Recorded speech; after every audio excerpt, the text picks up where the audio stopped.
नमस्कार, आप देख रहे हैं इंडिया टीवी। आपके साथ मैं हूं पंकज भार्गव। राजस्थान में जबरदस्त घमासान मचा है। वजह नरेंद्र मोदी है। अरविंद केजरीवाल और भगवंत मान मोदी के साथ एक मीटिंग करना चाहते हैं। राहुल गांधी को भी मोदी का ही डर सता रहा है। ममता बनर्जी और स्टालिन आज मिल रहे हैं तो वहां भी टॉपिक मोदी है। आखिर ऐसा क्या है कि मोदी के बिना किसी भी विरोधी की पॉलिटिक्स पूरी ही नहीं हो रही है। कांग्रेस के नेताओं का आपस में भी लड़ना है तो मोदी का ही नाम लेना है। अरविंद केजरीवाल ने नया बहाना ढूंढा है तो उसमें भी मोदी क्यों है। इस बीच मोदी ने आज कौन सी चाबी बांटी। मोदी के सारे विरोधी जो ताला खोलना चाहते हैं, क्या उसकी चाबी सिर्फ मोदी के पास है? इस रिपोर्ट में सभी सवालों के जवाब हैं।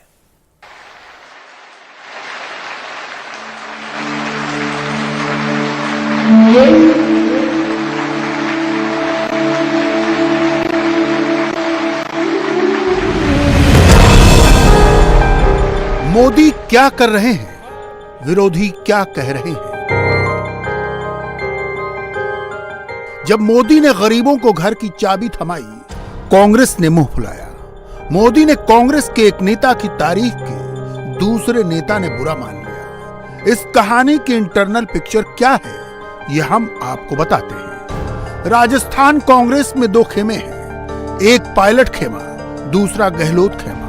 सोचिए, कल तक गहलोत कह रहे थे कि सचिन पायलट बीजेपी से मिले हुए हैं। आज पायलट कह रहे हैं कि गहलोत बीजेपी से मिले हुए हैं। प्रधानमंत्री जी ने कल जो बयान दिए, जो बड़ाइयां करी, मैं समझता हूं बड़ा दिलचस्प एक घटनाक्रम है।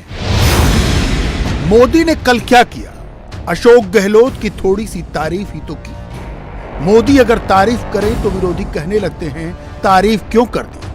ये आदमी मोदी से मिला हुआ है।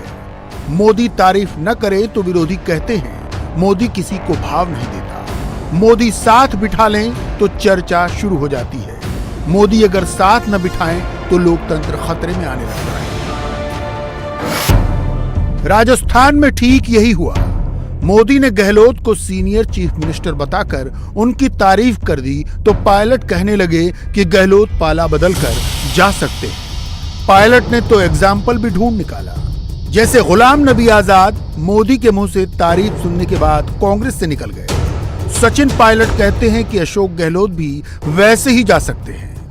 प्रधानमंत्री जी ने कल जो बयान दिए, जो बड़ाइयां करी, मैं समझता हूं बड़ा दिलचस्प एक घटनाक्रम है, क्योंकि इसी प्रकार प्रधानमंत्री जी ने सदन के अंदर गुलाम नबी आजाद साहब की बड़ाइयां करी थी और उसके बाद क्या घटनाक्रम पैदा हुआ हम सब ने देखा है।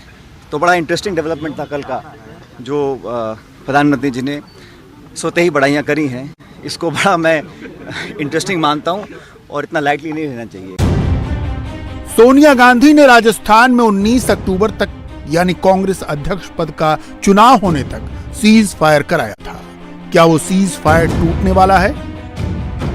बयान तो नहीं देना चाहिए वैसे तो, क्योंकि अभी वेणुगोपाल हमारे महामंत्री हैं, उन्होंने कहा भाई कि आप बयानबाजी कोई नहीं करेंगे। तो हम तो डिसिप्लिन के बाद चाहते हैं कि सब लोग करें। अभी हमारे सामने एक ही मकसद होना चाहिए। जनता त्रस्त है राजस्थान के अंदर, पूरे देश के अंदर तनाव है, हिंसा हो रही है, महंगाई है, बेरोजगारी है। उसके लिए एक तरफ तो राहुल गांधी पसीना बहा रहा है, 25 किलोमीटर किसे कहते पर डे चलना, लाखों लोग साथ चल रहे हैं। दबाव पड़ेगा केंद्र सरकार पर, इसलिए चल रहे हैं। और उसके बाद में हमारा ध्येय होना चाहिए हम अगली बार सरकार कैसे बनाएं। अब इसके पीछे की कहानी समझते हैं। राहुल गांधी ने हैदराबाद के चार मीनार पर तिरंगा फहराया और राजीव गांधी की 32 साल पुरानी तस्वीर लगाई। राहुल गांधी कहते हैं हम गांधी हैं। कांग्रेस की पूरी कोशिश 1991 के चुनाव की याद दिलाना है, जब राजीव गांधी के नाम पर कांग्रेस को इमोशनल वोट मिले थे और पार्टी की सत्ता में वापसी हुई थी। Rahul Gandhi brand of politics क्या है? मोदी के करीब मत आना, मोदी की तारीफ मत करना, मोदी से दूरी बनाकर चलना और मोदी को बुरा भला कहते जाना। राहुल की इस पॉलिटिक्स को खड़गे ने समझ लिया है, इसीलिए वो गले मिल लेते हैं। सचिन पायलट ने भी इसकी जड़ पकड़ ली है, इसलिए वो गहलोत को मोदी का आदमी बताने लगते हैं। दरअसल मोदी तो बहाना है, पायलट का गहलोत पर निशाना है। कांग्रेस में नया अध्यक्ष बने 2 हफ्ते हो गए। मल्लिकार्जुन खड़गे दिल्ली के कांग्रेस मुख्यालय में जम गए। राजस्थान को लेकर कोई सुगबुगाहट नहीं हो रही, इसलिए पायलट के सब्र का बांध टूट रहा है। उनसे और इंतजार नहीं हो रहा। पायलट जल्द से जल्द फैसला चाहते हैं। मगर कांग्रेस क्या कर रही है? कांग्रेस अपने ऑफिशियल हैंडल से राजस्थान को मॉडल स्टेट बता रही है। अशोक गहलोत को गुजरात का भी चार्ज दे दिया गया है। सचिन पायलट से ये सब बर्दाश्त नहीं होगा। आप सब जानते हैं कि 25 सितंबर को एक CLP की मीटिंग कॉल की गई थी। वो मीटिंग हो नहीं पाई और उसके लिए खुद मुख्यमंत्री जी ने सॉरी फील किया और माफ़ी मांगी पार्टी से भी और हमारी पूर्व अध्यक्ष सोनिया गांधी जी से भी।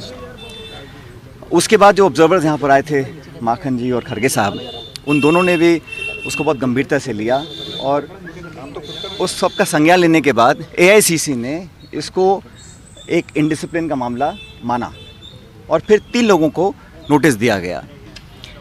नोटिस देने के बाद ये जानकारी में आया है कि उसके जवाब दिए गए हैं।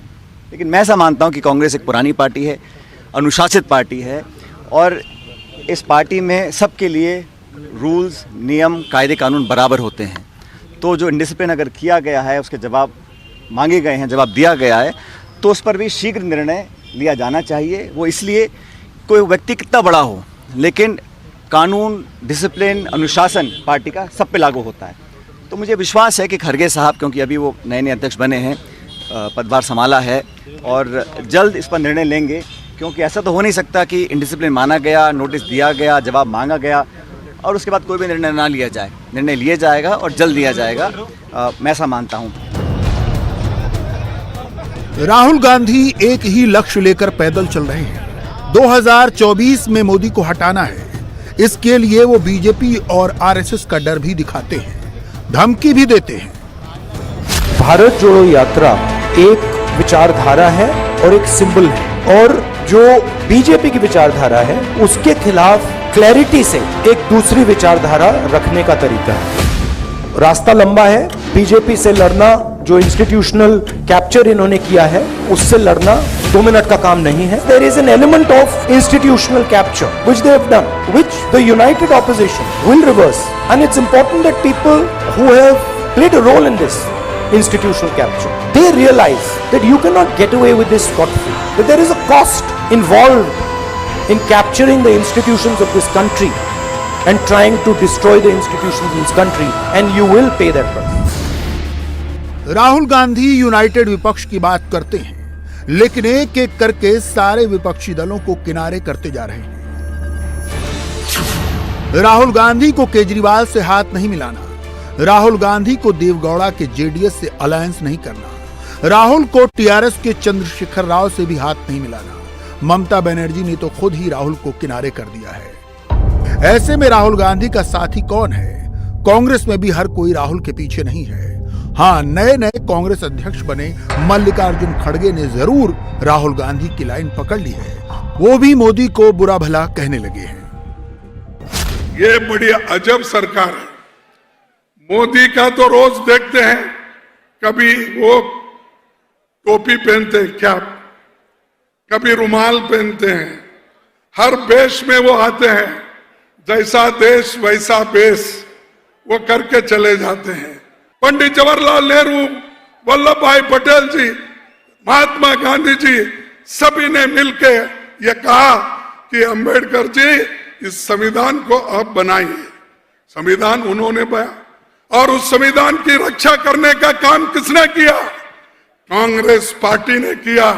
इसीलिए उस संविधान के वजह से, उस डेमोक्रेसी के वजह से आज मोदी प्राइम मिनिस्टर बन के घूम रहे हैं हर जगह। एक गुजरात में कम से कम 6 दिन से घूम रहे। हिमाचल जैसे स्टेट का इलेक्शन घोषणा करते हैं, लेकिन गुजरात का टाइम टेबल नहीं निकलता, क्योंकि ऐसे उनको बहुत से ऐसे पुल का उद्घाटन करना है जो मुरब्बी में गिरे, वैसे पुल का उनको उद्घाटन करना है। मोदी से जो नफरत करे राहुल उसी को प्रमोट करते हैं। राहुल मोरबी में पुल गिरने पर राजनीति नहीं करने का वचन देते हैं, कभी रुमाल पहनते हैं, लेकिन हर पीछे देश से में वो पॉलिटिक्स आते करने हैं। के लिए एक मल्लिकार्जुन गुजरात में खड़गे को आगे कर देते कम हैं। से कम 6 दिन से घूम रहे हैं। आज इन्हें मिल रहा है अपना पक्का मकान। नरेंद्र मोदी क्या करते हैं? दिल्ली में आज मोदी ने 3000 से ज्यादा झुग्गी वालों को पक्का घर दिया। झुग्गी वालों को पहली बार मल्टी स्टोरीज घर की चाबी मिली, जिसे खुद प्रधानमंत्री ने अपने हाथों से दिया। घर भले ही छोटा है, लेकिन फीलिंग सोसाइटी वाली है। आज मेरे इतने सारे गरीब भाई बहन अपने जीवन में एक नई शुरुआत करने जा रहे हैं, तो मैं उनसे जरूर कुछ अपेक्षाएं भी रखता हूं। अगर मैं आपसे कोई अपेक्षा रखूंगा तो पूरी करोगे ना? मैं कह सकता हूं कोई काम आप लोगों को करेंगे? हमें ये बात पक्की करनी है कि हम अपने घर में एलईडी बल्ब का ही उपयोग करेंगे।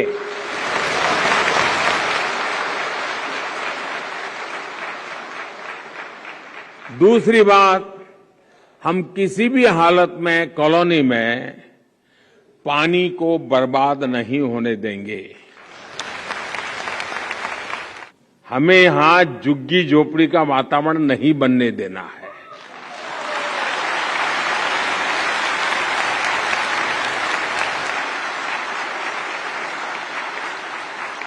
हमारी कॉलोनी स्वच्छ हो, सुंदर हो, स्वच्छता का वातावरण हो। और मैं तो कहूंगा कि आप ही लोग अपनी कॉलोनी में टावर के बीच में स्पर्धा कीजिए। हर महीने स्पर्धा, कौन सा टावर सबसे ज्यादा स्वच्छ है।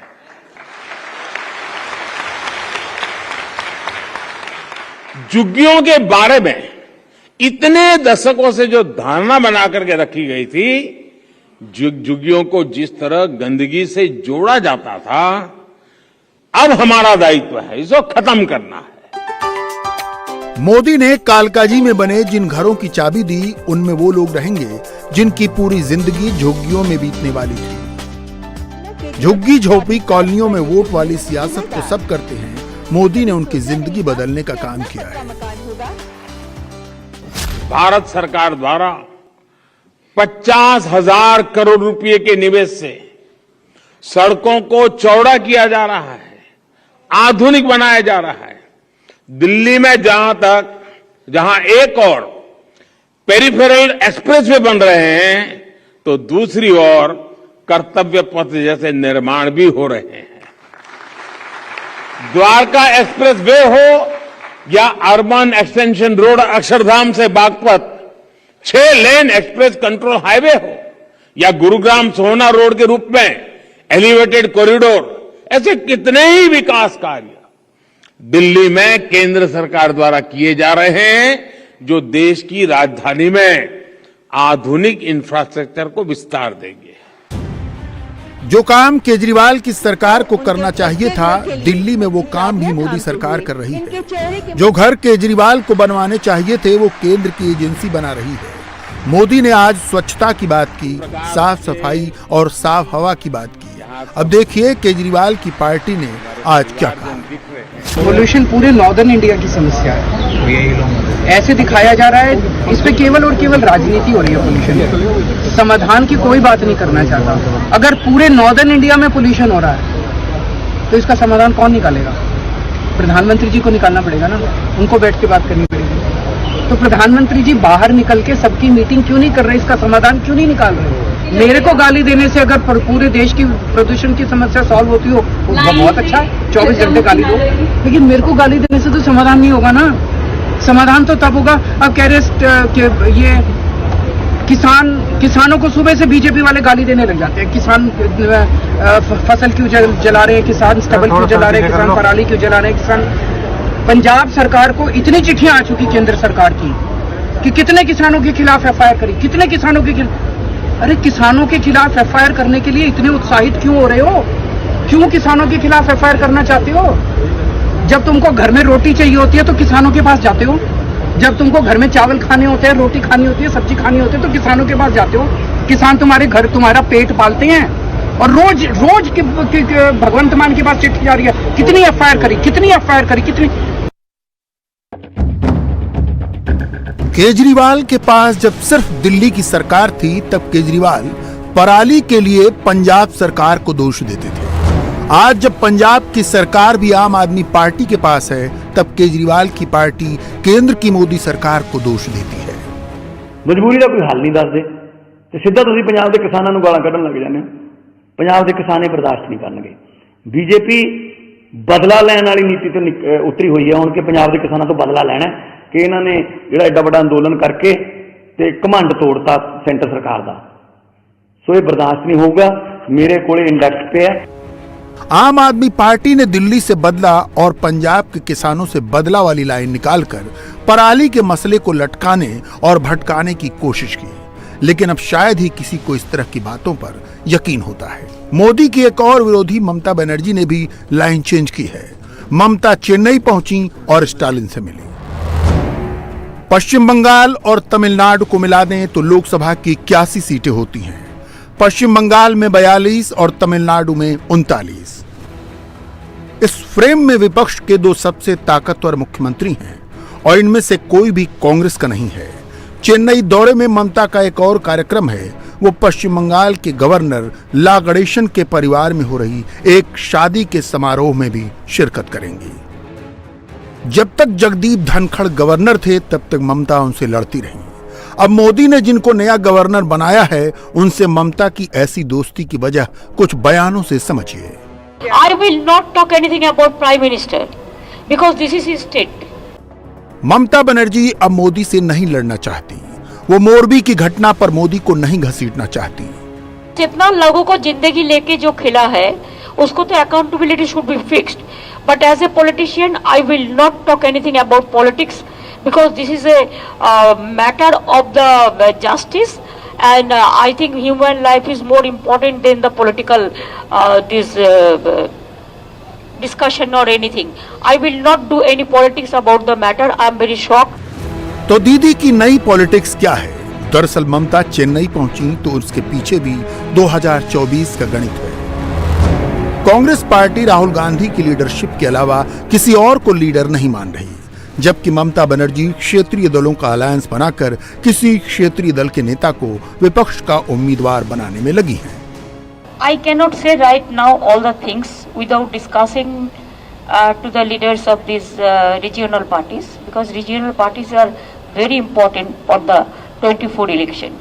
I believe, I trust all the regional parties. I believe that all of us we must work together. क्षेत्रीय दलों के रोल पर राहुल और ममता में ठन गई है।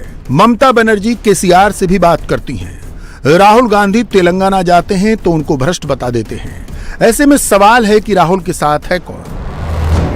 बिहार में लालू यादव और नीतीश कुमार और झारखंड में हेमंत सोरेन, महाराष्ट्र में कांग्रेस अभी भी महाविकास अघाड़ी का हिस्सा है, लेकिन वहां कांग्रेस के नेता आए दिन शरद पवार से भिड़ते रहते हैं। बिहार और महाराष्ट्र दोनों राज्यों में उपचुनाव है। मोकामा में भूमिहार वोट के लिए तेजस्वी यादव और ललन सिंह साथ आ जाते हैं। मुंबई के अंधेरी में भी उपचुनाव है। बीजेपी ने अपना कैंडिडेट वापस ले लिया है, फिर भी शिवसेना को यकीन नहीं हो रहा। कोटा का प्रावधान जो किया हुआ है इलेक्शन कमीशन ने, वो हर एक आदमी के सीमित है वहां तक।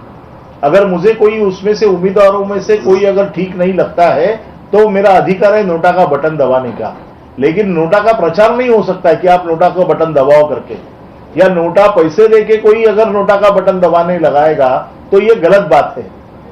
तो हमारी इलेक्शन कमीशन से और पुलिस से यही मांग है कि इसकी ठीक तरह से जांच की जाए और इस जांच में जो भी अपराधी मिलते हैं उनको कड़ी से कड़ी सजा होनी चाहिए। ऐसा नहीं है कि विरोधियों को मोदी पर यकीन नहीं है, इतना यकीन तो है कि काम मोदी ही करेंगे। विकास के काम मोदी ही करेंगे, नई सड़कें मोदी ही बनाएंगे, वंदे भारत जैसी ट्रेन मोदी ही चलाएंगे, मंदिरों का निर्माण मोदी ही करेंगे। फिर भी उनका विरोध है, क्योंकि विरोध नहीं करेंगे तो उनकी पॉलिटिक्स बचेगी नहीं। इस बीच हिजाब विवाद में अब जबरन हिंदुत्व की एंट्री कराने की साजिश है। मुस्लिम पर्सनल लॉ बोर्ड के प्रवक्ता मौलाना सज्जाद नोमानी का दावा है कि पर्दे का चलन रामायण के जमाने से है। यह तो भारतीय संस्कृति का हिस्सा है। भारत ने ही दुनिया को पर्दा करना सिखाया। जयपुर में मौलाना नोमानी ने मुस्लिम महिलाओं को अजब गजब रामायण पढ़ाई। नोमानी के मुताबिक माता सीता भी पर्दा करती थी। इस बयान पर हिंदूवादी नेताओं और संतों का क्या रिएक्शन है, इस रिपोर्ट में देखिए। हजरत वाला के मिशन में से एक छोटी सी चीज इस्लाम कहता है। जयपुर शहर में हुआ ये जलसा देखिए, मजलिस में मौजूद महिलाओं को देखिए। मुस्लिम खवातीन की तरक्की मकसद था। टैगलाइन दी गई, चुनौतियों को अवसरों में बदले। हमारे दरमियान हजरत वाला तशरीफ फरमा हो चुके हैं और जलसे को खिताब करने आए मौलाना खलीलुर रहमान सज्जाद नोमानी बहुत जल्द इंशाअल्लाह हम हजरत वाला को भी सुनेंगे। मशहूर और मारूफ इस्लामिक उलमा, मुस्लिम पर्सनल लॉ बोर्ड के प्रवक्ता मौलाना ने यूनिवर्सिटी ऑफ मदीना से दीनियात की तालीम हासिल की है। मगर जिस जलसे में मुस्लिम महिलाओं की तरक्की और फरोग की बात होनी थी, उस जलसे में सख्त हिजाब में कैद औरतें चौंका रही थी। हर पर्दानशीन खवातीन तालिबान राज की याद दिला रही थी। आंखों को छोड़ सर से पैर तक काले हिजाब में कैद। जाहिर है इन महिलाओं पर थोपा गया पर्दा ही सबसे बड़ी चुनौती है। इस पर्दे से आजादी ही अवसर है। मगर मौलाना सज्जाद नोमानी को इसे जस्टिफाई करना था, तो मौलाना नोमानी ने एक चौंकाने वाला शिगुफा छोड़ा। सीता जी की वापसी के बाद ठेठ इस्लामिक मंच से रामायण में पर्दे का प्रसंग लिया।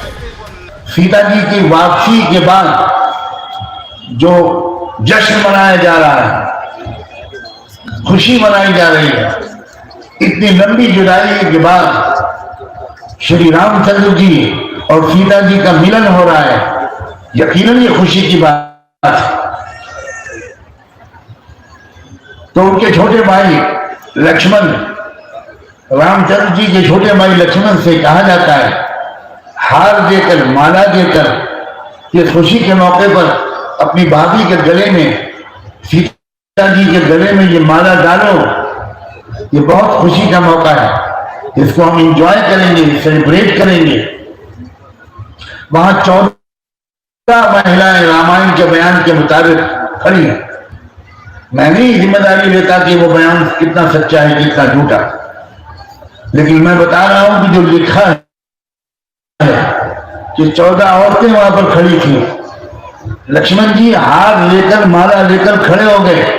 उन 14 महिलाओं के सामने सर झुकाकर, निगाहें झुकाकर लोगों ने कहा कि लक्ष्मण जी जल्दी कीजिए, देर हो रही है, अभी और भी कार्यक्रम है, आप भाभी के गले में जल्दी से हार पहनाइए। तो लक्ष्मण जी ने कहा कि मुझे कोई बता दे कि मेरी भाभी इन महिलाओं में से कौन सी है। तो उनसे लोगों ने कहा कि आप 14 साल आप जंगल में रहे हो और आप अभी तक अपनी भाभी को नहीं पहचानते। तो लक्ष्मण जी ने कहा, मैंने कभी उनके चरणों से ऊपर देखा होता तब तो मैं पहचानता, इसके सिवा पर्दा और क्या है। मौलाना ये किस्सा कहां से लाए वही बेहतर जानते होंगे, मगर उनके बयान में ही गजब विरोधाभास निकला। बोले जिम्मेदारी नहीं लेता कि बयान कितना सच्चा है कितना झूठा। समझना मुश्किल है कि इतना बड़ा मौलाना, मुस्लिम पर्सनल लॉ बोर्ड का जिम्मेदार प्रवक्ता, रामायण पर अपनी लिखी स्क्रिप्ट क्यों फिट कर रहा है। क्या वो साबित करना चाहते थे कि जो कुरीति मुसलमानों के यहाँ है वो हिंदुओं में भी है? तो उन्हें समझना होगा कि सनातन संस्कृति में नारी नारायणी है, असुरों का संहार करने वाली दुर्गा है। इसीलिए कहा गया है, यत्र नार्यस्तु पूज्यन्ते रमन्ते तत्र देवता, यत्र ना यस्तु पूज्यन्ते तत्रास्त सर्वास्त्र क्रिया अफलाह। यानी जहां नारियों का सम्मान है वहां देवता रहते हैं, जहां नारियों का सम्मान नहीं वहां हर काम असफल है।